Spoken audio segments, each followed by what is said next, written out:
Welcome to the Missouri Business Podcast. The show is chock full of insight on what it's like to start, stop, and drive a thriving business in our great state. Each episode, we'll dive into the mind of a Show Me State business owner so you can avoid their mistakes and glean their expertise for your gain. Now, here's your host, John Piazza Norton. Hey everybody, welcome back to the Missouri Business Podcast. I'm your host, John Piazza Norton, and today I have Rebecca Lobina with us with the Small Business Development Center. That's it. I throw extra words in there all the time, and I just entrepreneur, business, but I said it right. Yeah, SBDC. SBDC. And your office is actually located inside of the Chamber of Commerce in St. Joseph. Yes. Okay. Now, but you're also, is it directly connected to Northwest? Yes, because the way that we're funded is through a matching grant. So the funds come from the United States Small Business Administration. Mm-hmm. That's how we're able to offer all of our business consulting services at no charge to the clients. Yes. But the matching funds come from a university, and so my matching funds come from Northwest Missouri State. Okay. See, Northwest Missouri, you got to work together. That's right. You got to work. We can't be fighting all the time. It's a regional approach. I cover 9 counties. That's right. So it can't just be St. Joe. And I found that I think that some of the biggest value of this particular show is in the smaller cities. Mm-hmm. When they're, hey, I need to sell this business and I don't know what to do or who to talk to. Mm-hmm. You will after you watch this episode. Mm-hmm. That's right. Because we'll talk about what we've been through personally together. Because it was my deal. I can talk about it. Mm-hmm. And just how this office can get you headed in the right direction, even if it's to not do it. Yes, that's just as valuable. Yeah, really, it may be even more so sometimes because you didn't waste a bunch of time. Your time, your money. Right, yes. Absolutely. So speaking of time, you have been there for how long? About 12 and a half years now. All at this location or different locations? All at this location. Okay. You seem so young. That seems like a long. Thank you. That seems like an awfully long time. Now, let's talk about social media. Okay.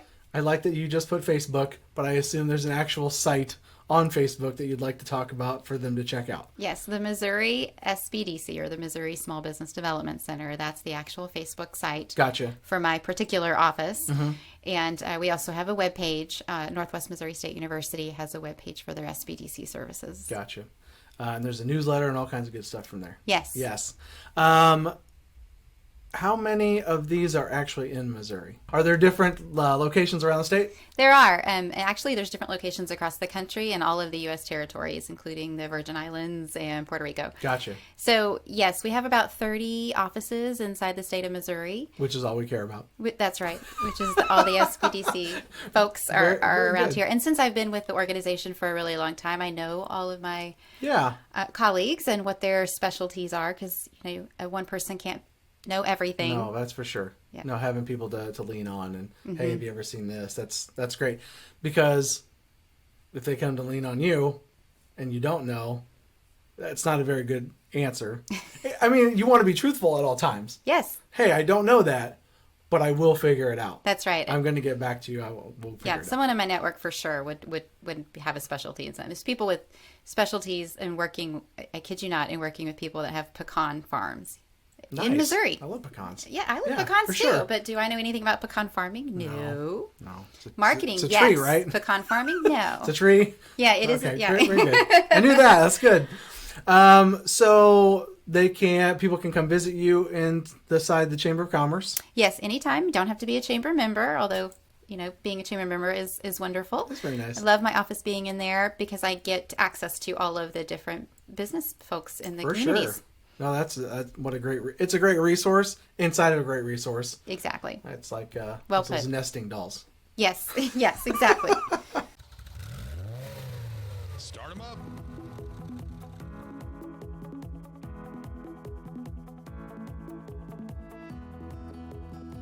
Let's talk about starting up business. Okay. One of my favorite topics. One of my 2 favorite topics. Okay. But when you're starting up a business and figuring out what you need to do, let's talk about who you're looking for. what's the avatar of a client for your office? Right. And so the perfect person is really anyone that's needing assistance with their business. So whether that is someone starting a business from the very beginning, just has an inkling of an idea and they're curious about, is this even feasible for me? Right. We can walk them down that feasibility path all the way to operating their business more efficiently and effectively, to the end where we call it like cradle to grave, the grave where you're selling your business and you're done with it now. So we can help them sell their business as well. Is some of that end planning happening at the beginning? It should be. Yeah. Yeah. Ideally, it should be one of those things that you have the end in mind before you begin. Right. Kind of like what's that? Covey? Franklin Covey. I couldn't think of the word for a second. Right. Yes. Have the end in mind. So yes, they definitely should be thinking ahead, because when you do go to sell a business, they look at tax returns from the last 2 to 3 years to see a trend, 3 years. Right. So you need to have that plan in place several years in advance. Well, and it's helpful because a lot of times when folks are contacting me about selling their business, it's already on the decline. It's doing this for the last 3 years. And I appreciate it. And sometimes we can find somebody to take it over and kind of put those two together. But the reality is, how much is it going to be worth? And is that transaction even worth your time? Right. Because don't forget, they're going to ask you to kind of hang around and pay attention, and you're going to want to because they owe you some money. Yes, exactly. So the way that those kinds of deals get put together, if you haven't done the plan right, I mean, nobody plans for their family to get sick. Sure. And nobody plans for all. I get that. But if you had a plan to end the business anyway, we can accelerate it. And you're still going to be in good shape. You can still get money out. You can still vacation and do the things that you want to do. And yes, they definitely should have that plan in place. Yes. When you're putting together a business plan, hopefully when you're getting your business started, you're putting together a business plan. We're laughing because you know who you are. Many people do not have an official business plan in Right. place.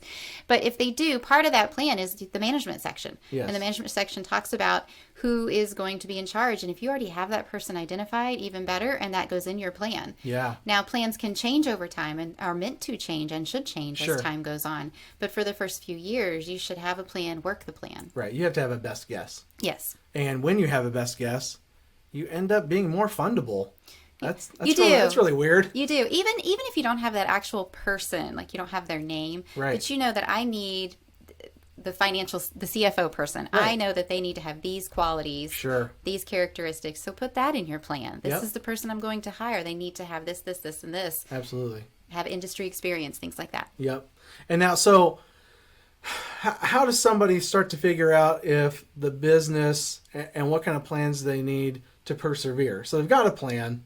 Things go crazy. What do you do to keep your head up to get through those tough times? Right. And so what I would say is to surround yourself with the people, advisors and people within the industry that can be your mentors and be those people that you need to lean on. Right. So that when those things start happening, you have people to rely on. Right. We talked about this just a few minutes ago. One person cannot possibly know everything. Sure. And so as such, you need to surround yourself with the people that whatever your weaknesses are is their strength. Right. No, absolutely. So, and there's two ways to do that. There's going to the chamber events and, hey, let's go have lunch and doing those kinds of things. And then there's paid. You can pay to have a mentor. That's right. There's paid consultants, if you will. There's paid professionals, CPAs, attorneys, things like that. Right. All very valuable. But there's also grassroots entrepreneur circles that you can plug into. Or create yourself if you don't have them there. A Million Cups is a very popular event that you can go to that has hundreds of people that show up to it, like in Kansas City and Springfield. Sure. St. Joseph has the Cup of Joe. They have the thing called the BOSS, BOSS. Yeah. Business owners sharing successes up in Maryville. So Nice. there's all kinds of places across the state and the country where entrepreneurs can plug in, learn from other entrepreneurs, and most importantly, really get the sensation that you are not alone in this world of owning your own business. I think what a lot of people will turn to, I think because it's easier, is, I'm just going to do a Google search for this particular problem. Mm-hmm. So the problem with that is, I'd say the whole first page is an ad of some sort. Whether it's ads, the legit ads at the top or the bottom, or the stuff that they're talking about in these help forums is just going to lead you to somebody that you pay. Something that you pay. Which may not, you don't know the value of them. Right. But if you're in these different networks, you can see the value that they're giving to other folks, and now that's something you want to definitely take advantage of, I would think. The people that I find that are most successful in the industry, in owning their own business, no matter what the industry is that they have, that their business is in, are those that ask for help the most. Yeah, for sure. So people that ask for help the most with the most frequency are the ones that usually are the most successful. Well said. Now, good news, they started making some money. Yes, always good. The problem is, well, most businesses close because somebody makes a huge mistake, whether it's an owner, worker, sexual harassment, something crazy happens, the whole thing blows up. It's not usually a gradual demise. A lot of times things are, is money, the bookkeeping of the money, can that be one of them? What are the things that they need to put in place to make sure that it doesn't happen? So, yes, that can definitely be one. When you're out of cash, you're out of business. Yeah. I mean, plain and simple. The cash is king is the old saying. Yeah. And so, but things that you can do is you can get with someone like me or my center, the SBDC, right, and actually get assistance with finding what are the financial benchmarks that I need to look at? How do I compare against those? How do I read my financial statements? Lots of people in business are great at whatever the technical aspect of their business is. Sure, what they do. Yeah. If they're a CPA, they might be fantastic at doing your taxes or your accounting. Right. But they may stink at actually believe it or not, at actually understanding financial statements and right, how to interpret them and what that means for your business. Yeah. You know, I helped a lady recently who owns a floral shop, and her cost of goods sold was the only thing that was out of line with the industry benchmarks.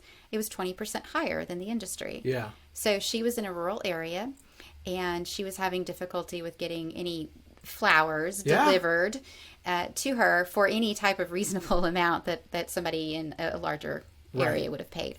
Because they're driving through anyway. That's so, right. Absolutely. That's right. So we talked through some marketing things for her, but most importantly, it was the cost of goods. We've got to get your cost of goods down so your cash can increase, so you can do some marketing, significant marketing.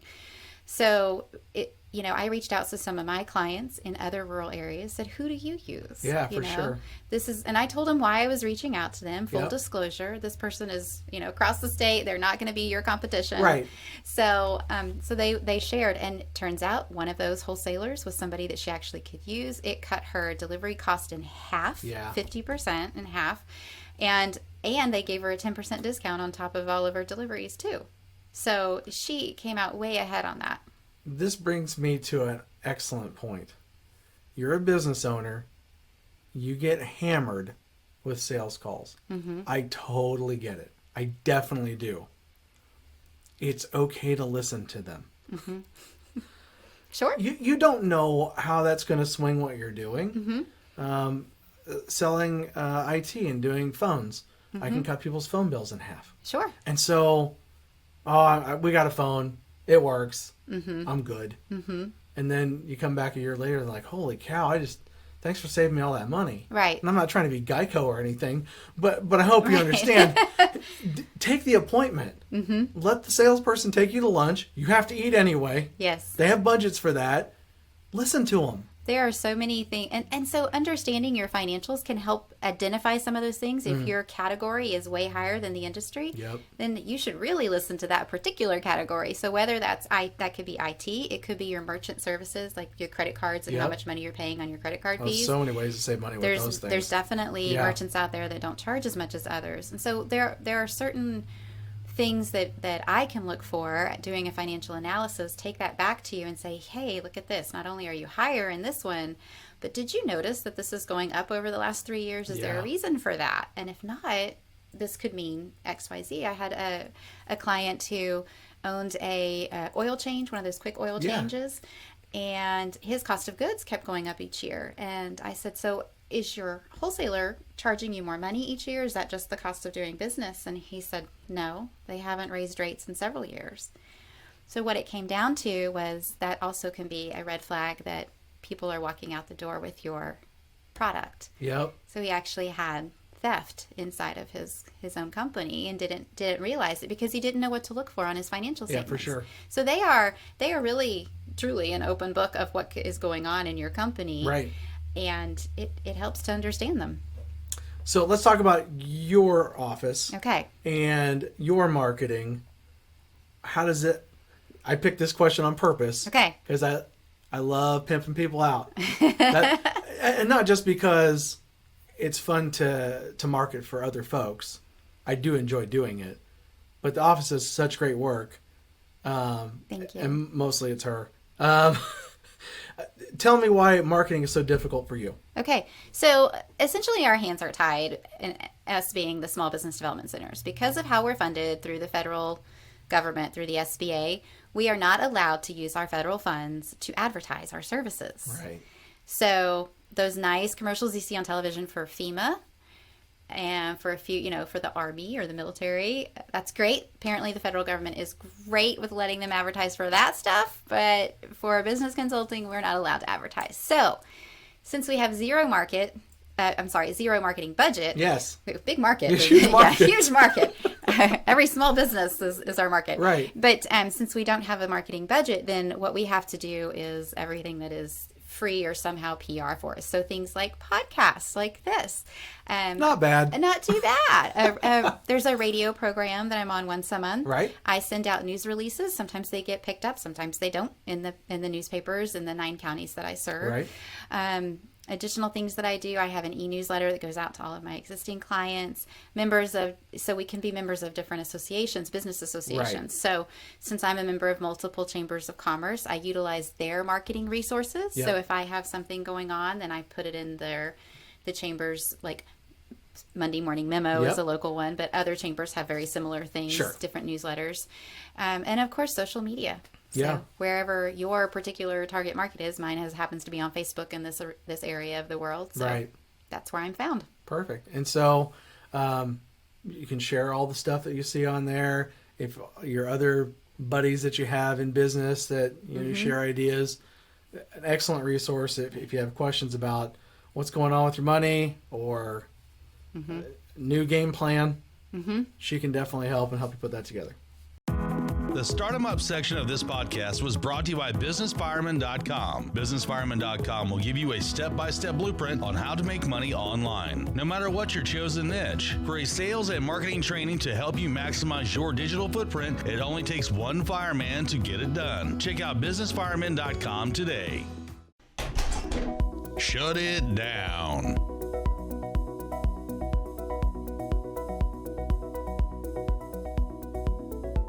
Shut it down portion of the show. I don't love that you had to do this, but I love that this ended up That being it's the on answer. there? Yes.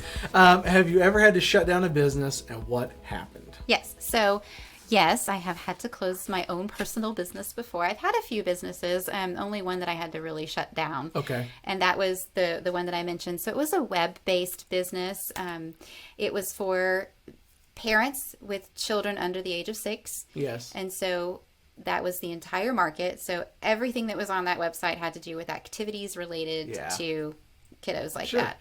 And it came about from a good place. Me and my friend at the time, we have kids. Right. We were not from the local area, and couldn't so figure out what was we were going like, on. how are we supposed to know when soccer, applications are due or whatever, for kids to play soccer. Right. And so they're like, oh, well, everybody knows. You just go. I'm like, no, everybody doesn't. Everybody does not know this. I'm like, if Right. you grew up here, maybe you know this, but everybody else doesn't. So we decided to create a website that would actually let everybody know where they could find that information. And so it was very successful. We had, toy stores and other places that were Nice. advertising on that. So we were making some money. It was only a few hours of our time for each week. But then what happened was my business partner that I was sharing the workload with, and we still kept our day job, if you will. Yeah, for sure. This was just meant to be a I side definitely gig. understand that. Yeah. Yeah, I think that was one of your questions too, like on the sheet there. But yeah, so we had our day jobs and we were busy enough doing that. And then she got pregnant with her third child. And so she ended up having a nice a nice little boy. So now she has 3 boys. That's not a terrible reason to stop. Nope, it's not. Yep. So she just got too busy to continue on doing it, and I totally understand that. And then it was more than I was willing to take on by myself. Yeah. And so we tried to sell the product to different entities.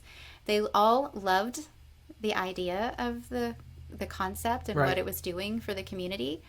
But they were very concerned, not about the price tag we put on it. That did not waver them whatsoever. Well, it sounds like you weren't asking for a whole lot. No, and we weren't. Yeah. It was just cover our costs from what we've done, you know. And so, it was because they had to assign a person. It was a human resource issue. Every entity that we approached, from nonprofits to for-profits, were like, but somebody would have to go out and get that information and make sure that it's accurate, and that's going to be salesperson is really that's another 6 hours or whatever 4 hours a week, and they're like, I don't know about that, that might overload them too much. And I'm like, okay, so fair enough. So we had to close it, and so we filed our final tax returns. I filled out all the paperwork, sent it to the state and the feds, and called it good. So it just got shut down. Those situations, I'm telling you right now, are out there all the time. So if you have that situation, definitely let me know. Because I have people because I wish I would have known you then, because then I could have called you. Miss Rebecca did such a great job writing an article on businessemissary.com, and so I get everybody wants to buy a business because it doesn't cost anything. They're really down with that idea. Really? Yeah, they love it. The reality is they still have to give me 10% for 5 years of the profit, not gross or anything like that. Right. No upfront, big chunk of money. That's why everybody loves this idea. And so as you put them together, the only person paying me is the buyer, and it's only if they make a profit. If they don't make anything, I don't make any money. So I definitely want it to work for everybody. Right. I have a vested interest, and so do both parties. So more people that have this situation, let me know. Yeah. This would have been a great opportunity, even for a young person, like a college student who had a few extra hours every week to commit to something like that. But it's just... But you weren't around then, John. Right. Well, and so if you were to put that on a big board, hey, this business is for sale, and they saw the price, they would have thought something was seriously wrong with it. I mean, honestly, that's what would have happened. Yeah. And so you get no traction from those unless you're 23 and you built this multi-million-dollar thing and you want to sell it tomorrow. That is a great resource for you. But if retirement, you're ready and you want to get out of the business, but you don't want it to close up because it's a great resource, somebody will do it. Somebody will do it. It's just finding them. And that's what this service is for. And so I really appreciate everything you did to help me get that underway. No problem. What would you do when the bills started to inch toward meeting the sales? Yes. A direction you don't want to go. But it's a lot of folks, that's when they start to contemplate, am I doing the right thing? Right. Do I need to sell? Do I need to start going through my exit strategy? Right. That's probably step Z. What's step A to start bringing that back? Step A is to first take a look and see what's going on. Yeah. Is this something that can be turned around? Is this because your product is old and stale and you need to come up with a new product or a new service? Right. Do you need to pivot? Change is part of business. You can't keep doing the same thing forever and ever and ever and expect it to always be profitable. There's too much change in the world, especially with technology these days. Right. So I think the first step is just to get with your advisors, your people that you've surrounded you with early on, because you know this now because you've listened to this podcast. You did. You're halfway through it now. You're doing good. And so once you've done that, then you rely on them to say, okay, let's look at my finances. Do I need to just improve cash flow? Or is there like an accounts receivables issue? Am I just not collecting as quickly as I'm supposed to? Should I be collecting something up front instead of waiting for all of it? Sure. Some of those things can improve the way things look. But if sales are just declining overall, then the question is, do you need to pivot or do you need to get out? Well, I think that's the thing as you're just doing business and the grind starts to happen. It's the day to day, and you get to a point where you're staring at this sheet at the end of the month, because a lot of times business owners are only looking at it at the end of the month. Yeah. And those months become years, and all of a sudden you start blaming the public because, oh, well, they're just not, people in this town just aren't buying from me anymore. I don't understand why. Mm-hmm. There's a reason it's called ownership, because you have to own it. Good point. It is definitely you and something you can do to change it. It's got nothing to do with, the people in this town hate me. Mm-hmm. Come on. There's too many people in most towns, and if enough people in your town hate you and it's a small town, you probably should do something. You probably should let me know. We'll get the business going. But I think that's an excellent point. You have to stay relevant one way or the other. Yeah. All right. What if you start loving your products more than your customers do? And this could be like a tack on to what we just talked about. Right. My flowers are so great. They're the best flowers in the world. Right. And I sold, one arrangement today. Yeah. Okay. So if you start loving your product more than the people, and so they're not purchasing it, right, essentially, then that means that it is time for a change. Yeah. So your product has somehow, or your marketing has gotten stale. So even if you think of some of the most successful businesses that just pop right up and you know who they are, like McDonald's. Right. McDonald's still has changed over the years. Everything from we have the McDonald's of the future here in town. We do have them with unlimited French fries. Well, right? they did. I don't know if they do. Yeah, I don't know if they do anymore or not either.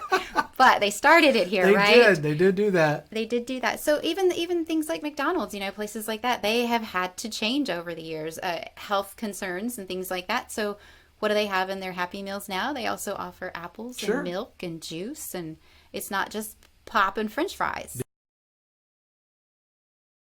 Like, no, you can't have that because that's not healthy. Mm-hmm. Now the kids got ammunition back. That's exactly right. That's exactly right. And that's why they have seasonal things, like the chocolate mint thing they have it in March. And I should get like some money from McDonald's for plugging them today. Up to you, McDonald's. I don't know. And they have the McRib this time of year. Sure. And so there's a reason they do those seasonally. I mean, it's part of just the changing demographic. It's what people want. So what people demand is what you give them. Right. And it comes right back to the marketing too that you were talking about. If it's getting stale, who are these people over here? Mm-hmm. They're getting their flowers or McRibs from somebody. Yes, they are. It's not you, so why not you? Right. So those are the things you can start to ask your current customers. Mm-hmm. Hey, what's your favorite thing about this place? Mm-hmm. Hey, what would be the reason that you wouldn't use this anymore? Mm-hmm. It's a scary question, but the answer you get is so valuable. Yeah, and what can we do better? Yeah, you can start to pivot before it becomes a problem. Yes, and customer surveys, I'm glad you mentioned that. Customer surveys are probably the number one thing that you can do to find out if you're on target or if your target is moving. Sure. And so if you are regularly doing surveys with your current customers, right, then you'll know before that big curveball hits that things are trending downward before the cash follows. Right. Like, yeah, well, I wish you kind of had this, but I went ahead and bought that. When you start to hear things like this, that means it's time for you to start upping your game. For sure. Mm-hmm. So as far as the surveys and trying to get people to do that, most people, remember, don't care if there's nothing in it for them. Mm-hmm. You get that because you're the same way, because everyone is. That's called people. Mm-hmm. So at the same time, though, when you start to give them 5% off or whatever you're going to do to get said answers, mm-hmm, it also skews your answers because they feel like you've done something for them. So you have to be real careful what you're giving. Mm-hmm. It has to be enough where they'll do it. Right. But not too much where they feel indebted and you get a bunch of garbage answers. Right. So keep that in mind as you start to put all that together. All right. Borrowing money. Uh-huh. Should we? What's too much? I mean, how do you figure out what the sweet spot is so you're not in too far? Probably not payday loans. Never. That's a joke. Yeah, 325% is probably a bad way to get going. But there is got to be a sweet spot. How do you figure out at your office and help folks? Right. So ideally is like the Dave Ramsey method, right? No debt. Perfect. Yes. So if you can bootstrap yourself and you have savings or friends and family who are willing to invest, that's fantastic because it's grants. It's like free money, right? And Also, on the topic of grants, no, you can't get them for your business. Just a flat answer. No, yeah. With the exception of new technology, like if it's a new pharmaceutical, some kind of new research technology, innovation, yes. But if you're Joe Schmo opening another insurance company or, an IT company, or just pick something, no, can't get grant. There are no grants. Those pharmaceutical ones, though, don't you have to be in a certain phase? Like, you have to have already done some of the research, which, by the way, is a lot of money. It is a lot of money. So, yes, you can get grants, but come on. Yeah. So, but there is some money out there for very specific things. But in general, no grants for your average small business.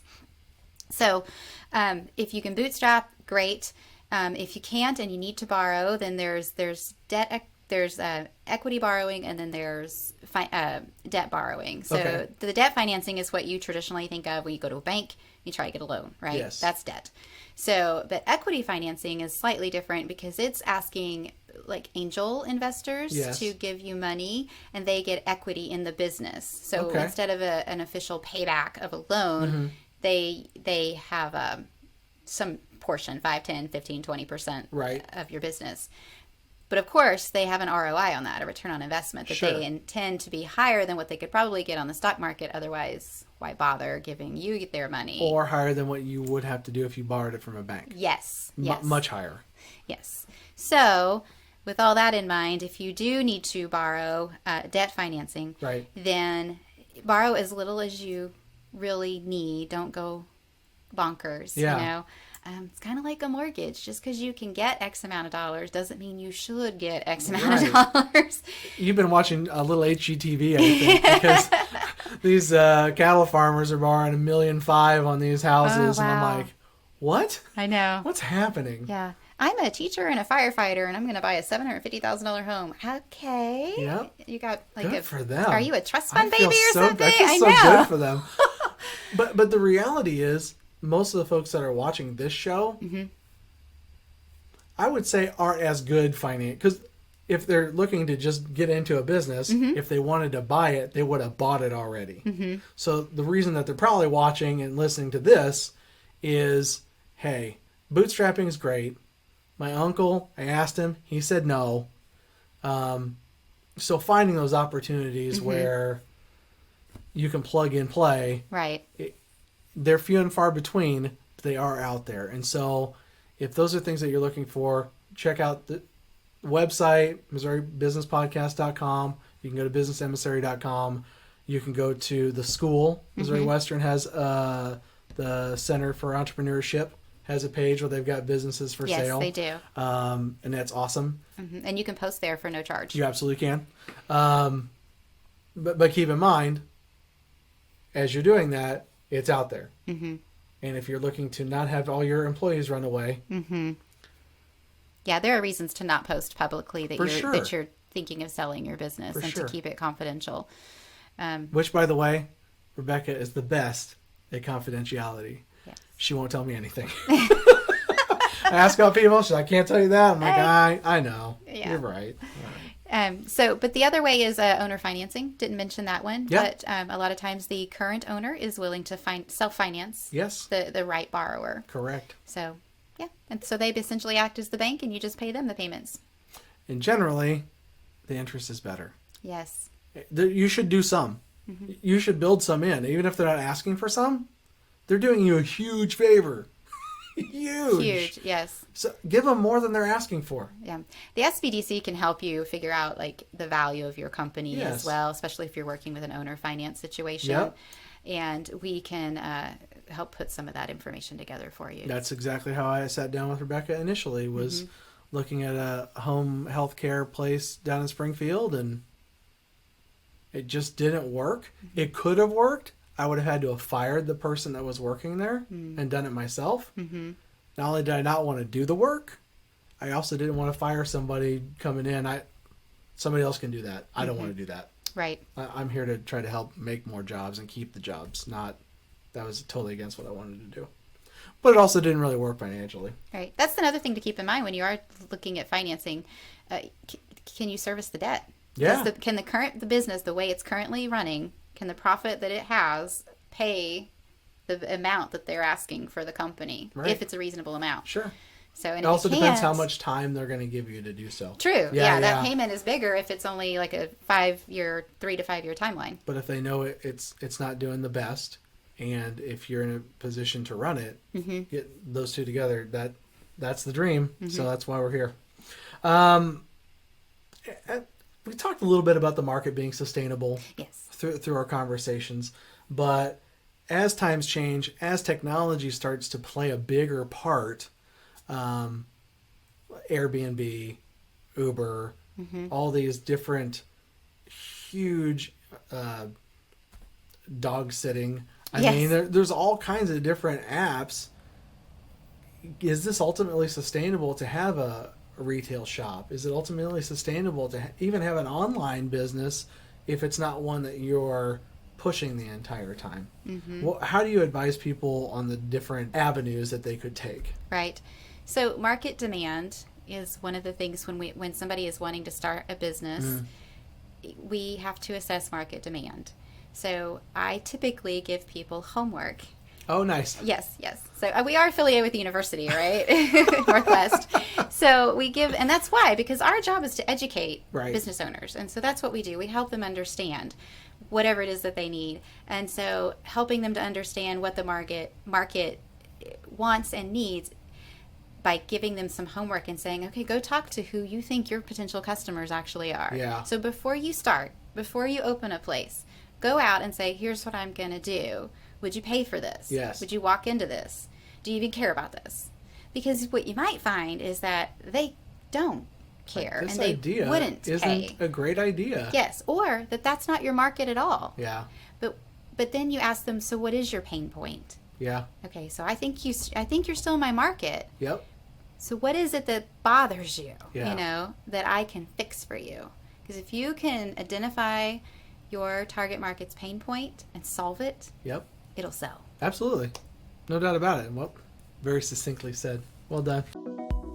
The Shut It Down section of this podcast was brought to you by CreditTwister.com. If your personal credit is trash, but you still have the heart of an entrepreneur, why not let the business credit save the day? CreditTwister.com is the gateway to developing a credit score based on your EIN, not your SSN. If you have been worried that your past will ruin your future, check out CreditTwister.com right now to start building a solid tomorrow with standalone business credit. The final minutes.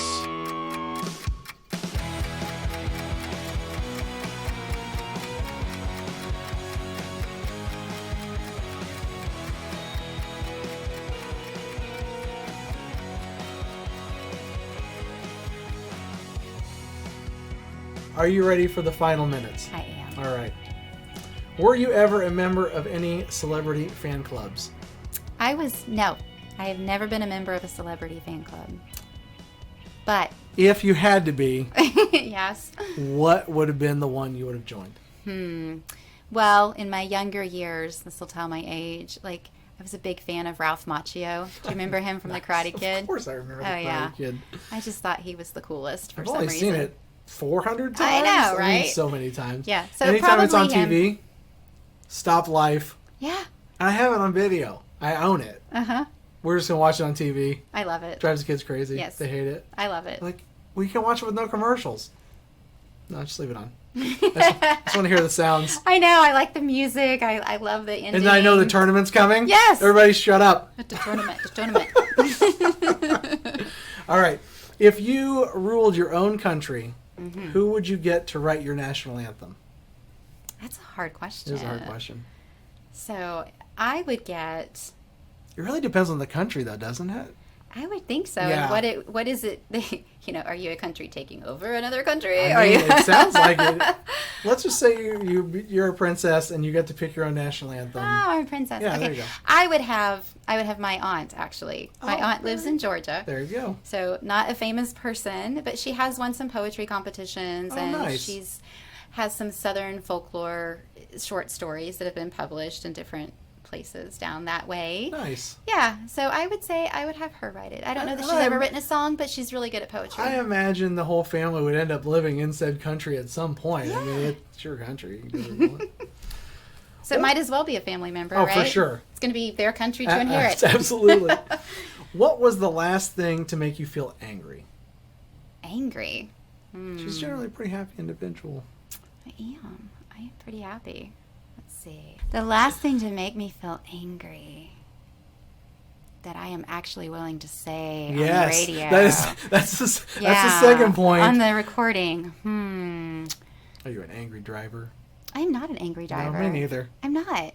My girlfriend just gets so mad and she'll honk and honk. I'm like, you can't honk the stupid out of somebody. I mean, it's not going to help them at all. I know. And they can't hear you. No. I mean, well, honk they can hear, but they can't hear you if you're yelling and screaming at them. So. Yeah. I'm like, you sure told them. Yeah. Got them. Yeah. I don't know what. Sometimes people pronounce my last name as Lobino. Which always reminds me of that Beano product for gas. Don't like that. I don't like that. It's Lobina. Yeah. It's got an A on the end. So, yeah. And my mom does it sometimes. Oh, no. I know. My mom of all people. But I love her. Do you believe in karma? And give your best example with names removed. You're really good at omitting the... With names removed. Omitting the...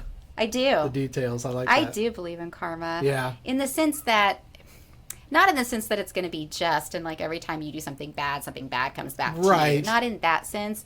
But just in the overall general sense of the world. Like, if you're known to do bad things... Yes. Then I think eventually it does come back to you. Maybe not...